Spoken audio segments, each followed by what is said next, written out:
Here's an interesting weight loss study. Researchers wanted to know that if you controlled for everything, protein, carbohydrates, fat, fiber, sugar, sodium, would people eat the same amount of calories from an ultra-processed food diet to a whole foods diet? Their hypothesis is that they would. So they took 20 adults and put them in a metabolic ward. 2 weeks they would eat the ultra-processed food diet, and 2 weeks they would eat the whole foods diet. Not only did they count for nutrient composition, but they also made sure that the diets were equally pleasant and familiar to the participants. So in the metabolic ward, they gave people 3 meals a day with snacks, and they were told that each meal they could eat as much as they wanted to. They had the same levels of hunger, they ate to the same levels of fullness, satisfaction, and eating capacity. So to the participants' mind, they were eating the same amount of food. So what happened? Participants consumed 500 calories more and gained weight on the ultra-processed food diet compared to eating 500 calories less and losing weight on the whole foods diet. So why? You can control for as much as possible, but it is really hard in these studies. Even though they tried to control for energy density, they didn't control for energy density of these solid foods. The unprocessed foods had a lower calorie density than the processed food. This shouldn't be super surprising because the weight of our diet is so important. Food expanding your stomach, sending signals to your brain that you're full is a big part of a meal. And the individuals eating the unprocessed diet had a lot more weight for a lot less calories. But the second thing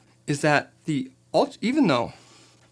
second big reason is that even though we equated for all these macronutrients, sugar, fiber, as best as we could, there were a lot more individual food items in the unprocessed food diet that had high concentrations of fat, sugar, and salt, which we know increases a food's palatability, and we unconsciously eat more of those calories. So what can we take from this? If you're going to eat in a calorie deficit, you need to make sure that you have a lot of volume on your plates to stretch and expand that stomach, and you will naturally eat less calories. Second, having fewer ultra-processed foods on your plate is going to help you naturally eat less calories if you're not calorie counting.